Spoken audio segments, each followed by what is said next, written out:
አርእስተ ዜና። በሴፍቲኔትና አመልድ ኢትዮጵያ የምግብ ድጋፍ ተመርኩዘው ቆይተዋል የተባሉ የአማራ ክልል ዋግምራ ነዋሪዎች ድጋፍ በመቋረጡ ምክንያት ከ3000 በላይ ዜጎች ከመኖሪያቸው መፈናቀላቸው ተሰምቷል። በቀዳሚነት እናጋራቸዋለን። በኢትዮጵያ ከኢንቨስትመንት ባንክ ጋር በተያያዘ ያሉ ክፍተቶች ለአምራች ኢንዱስትሪው ማነቆ ከሆኑ ችግሮች መካከል ዋነኛ መሆኑ ተገልጿል። የኢንዱስትሪ ሚኒስቴር ጃፓናውያን ባለሀብቶች በዘርፉ እንዲሰማሩ ምክር ሐሳብ ማቅረቡ ተነግሯል። እናጋራቸዋለን። የሶማሊያ መንግስት ከተባበሩት አረብ ኤምሬቶች ጋር ያለውን ግንኙነት እንዳቋረጠና የሁለትዮሽ ስምምነቶችን በአጠቃላይ እንደሰረዘ አስታውቋል። የሶማሊያ የሚኒስትሮች ምክር ቤት ባወጣው መግለጫ ከተባበሩት አረብ ኤምሬቶች ጋር የተፈጸሙ ስምምነቶችን መሰረዙን ይፋ ያደረገ ሲሆን ስምምነቱ ከወደብ ከደህንነትና ከመከላከያ ጋር የተያዙ ነጥቦችን ማካተቱ ተነግሯል። በዝርዝር ይዘነዋል። ሩሲያ በዩክሬን ዋና ከተማ ኪየቭ እና በሁለተኛዋ ትልቅ ከተማ ካርኪቭ ላይ በዘንድሮ የፈረንጆቹ ዓመት 2026 እጅግ አስከፊ የተባለለትን የአየር ጥቃት መፈጸሟ ተዘገበ። በካርኪቭ ከተማ ዳርቻዎች ላይ በደረሰው በዚህ የሚሳኤል ድብደባ ቢያንስ 4 ሰዎች ሲሞቱ 6 ሰዎች ደግሞ መቁሰላቸው ተረጋግጧል። እናስደምጣቸዋለን።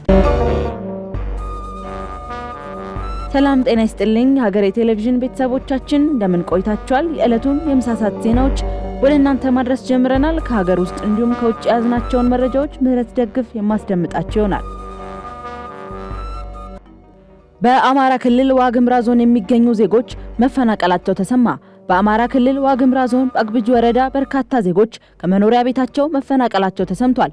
እነዚህ ዜጎች እንዲፈናቀሉ ያስገደዳቸው በወረዳው የተከሰተው የምግብ እጥረት ነው ሲል ዶቼ ቬለ ዘግቧል። በሴፍቲኔትና አመልድ ኢትዮጵያ የምግብ ድጋፍ ተመርኩዘው ቆይተዋል የተባሉት ነዋሪዎቹ ባለፉት 4 ወራት አመልድ ኢትዮጵያ ድጋፉን በማቋረጡና የሴፍቲኔት ክፍያ ባለመከፈሉ ነዋሪዎቹ እንዲሰደዱ ማድረጉን ዘገባው ጠቅሷል። ከ3000 በላይ ነዋሪዎችም መፈናቀላቸውን ገልጿል። ወረዳው በተደጋጋሚ ድርቅ እንደሚያጠቃው ያመላከተው ዘገባው በሐምሌ ወር በጣለው ከባድ ዝናብ በወረዳው የሚገኙ አርሶ አደሮች ሰብል ሙሉ በሙሉ መጎዳቱንና በድጋሚ ምንም አይነት ምርት ማግኘት አለመቻሉን አመላክቷል። ይሁን እንጂ ከዚህ ቀደም በዞኑ አደጋ ስጋት ሲሰጥ የነበረው የሴፍቲኔት ድጋፍ ወደ ግብርና በመዘዋወሩ እንዲሁም ተደራጅቶ የመጣ የጉዳት ሪፖርት አለመኖሩን የዞኑ አደጋና ስጋት አመራር ተጠሪ ጽሕፈት ቤት ኃላፊ አቶ ምህረት መላኩ መግለጻቸውም ተነግሯል። ሀገር አቀፍ የህግ አውጪዎች የጋራ ምክክር ተጀመረ።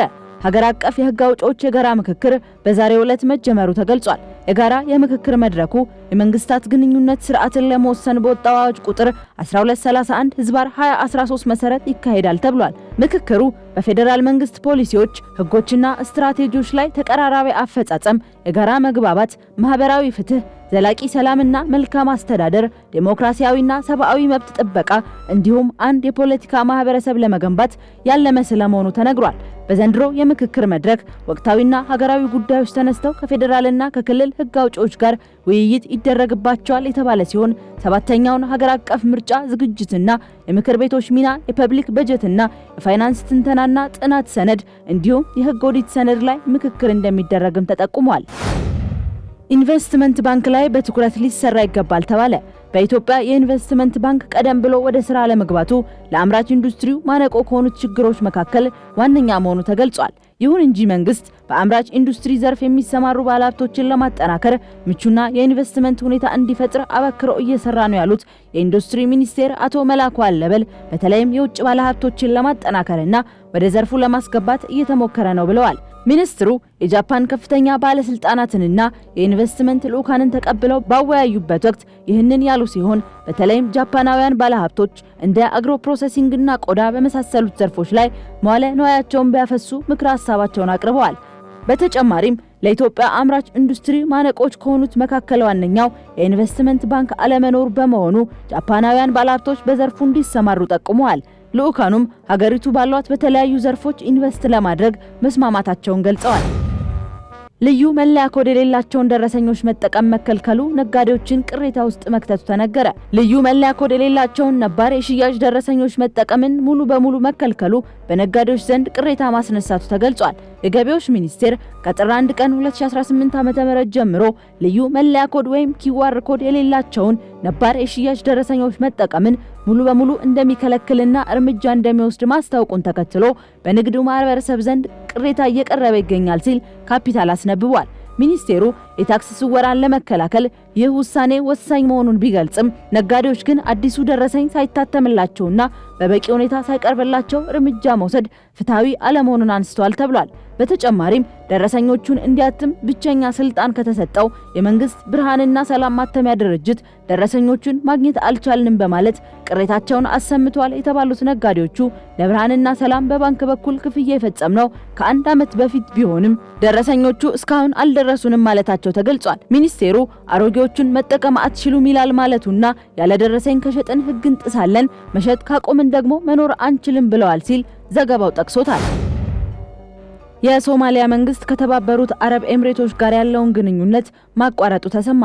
የሶማሊያ መንግስት ከተባበሩት አረብ ኤምሬቶች ጋር ያለውን ግንኙነት እንዳቋረጠና የሁለትዮሽ ስምምነቶችን በአጠቃላይ እንደሰረዘ አስታውቋል። የሶማሊያ የሚኒስትሮች ምክር ቤት ባወጣው መግለጫ ከተባበሩት አረብ ኤምሬቶች ጋር የተፈረሙ ስምምነቶችን መሰረዙን ይፋ ያደረገ ሲሆን ስምምነቱ ከወደብ ከደህንነትና ከመከላከያ ጋር የተያያዙ ነጥቦችን ያካትታል ሲል አፍሪካን ኒውስ ዘግቧል። የሶማሊያ መንግስት ውሳኔውን ያሳለፈው የሀገሪቱን ሉዓላዊነት፣ የግዛት አንድነትና ህገ መንግስት ለማስጠበቅ መሆኑን ገልጿል። የሀገሪቱን ነጻነት፣ ብሔራዊ አንድነትና ፖለቲካዊ ሉዓላዊነት የሚገዳደር ድርጊት ስለመፈጸሙ ማስረጃ በማግኘቱ የወሰደው እርምጃ ነውም ተብሏል። መሰል ድርጊቶች ዓለም አቀፍ መርህንና ሉዓላዊነትን እንደሚጥሱ እንዲሁም የተባበሩት መንግስታት፣ የአፍሪካ ህብረት፣ የኢስላሚክ ትብብር ተቋምና አረብ ሊግ ያረቀቋቸው ጣልቃ ላለመግባት የተደረሱ ስምምነቶችን እንደሚጣረሱም ነው ዘገባው ያመለከተው።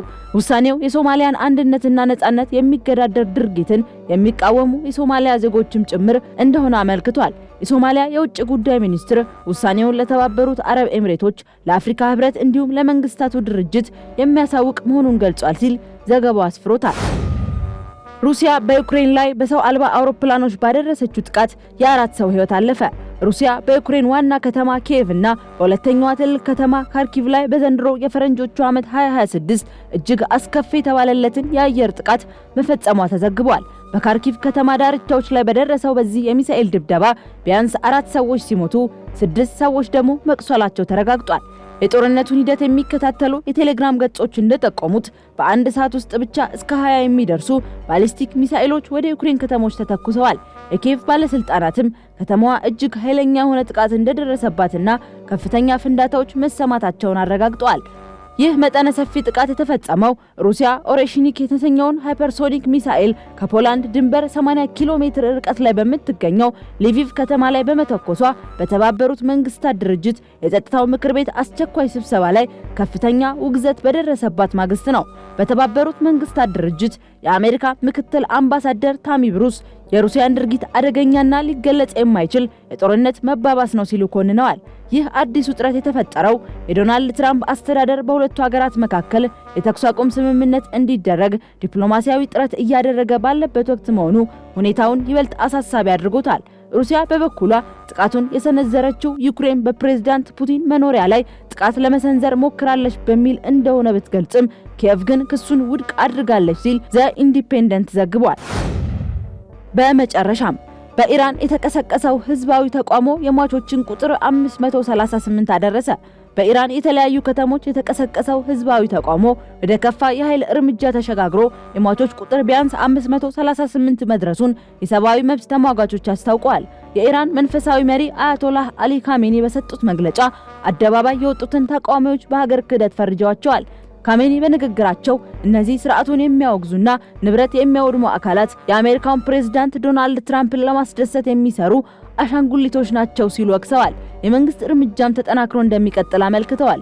በተጓዳኝ የኢራን መንግስት ደጋፊ የሆኑ ጋዜጠኞችና የመገናኛ ብዙሃን እየተካሄደ ላለው ደም አፋሳሽ ግጭት ተጠያቂዎቹ የአሜሪካው ስለላ ድርጅትና የእስራኤሉ ሞሳድ ናቸው ሲሉ ወንጅለዋል። እንደ ዘገባዎቹ ከሆነ የውጭ ኃይሎች የኢራንን ውስጣዊ ሰላም ለማናጋት ሆን ብለው ግጭቱን እያቀጣጠሉት ይገኛሉ። የፕሬዝዳንት ዶናልድ ትራምፕ አስተዳደር በኢራን ላይ ከፍተኛ ጫና የማሳደር ፖሊሲን እንደሚከተል መግለጹን ተከትሎ በኢራን ኢኮኖሚ ላይ የደረሰው ጉዳት የፕሬዝዳንት ዶናልድ ትራምፕ አስተዳደር በኢራን ላይ ከፍተኛ ጫና የማሳደር ፖሊሲን እንደሚከተል መግለጹን ተከትሎ በኢራን ኢኮኖሚ ላይ የደረሰው ጉዳትና የነጻነት ጥያቄዎች ህዝቡን ወደ አደባባይ እንደገፋው ተንታኞች ይገልጻሉ። የጸጥታ ኃይሎች እየወሰዱት ያለው ያልተመጣጠነ የኃይል እርምጃ ዓለም አቀፍን ትኩረት ስቧል። ተመልካቾቻችን ለሰዓቱ ያዝናቸው የምሳሳት ዜናዎች እነዚህን ይመስሉ ነበር። ከቀሪ ጣቢያው ፕሮግራሞች ጋር መልካም ቆይታ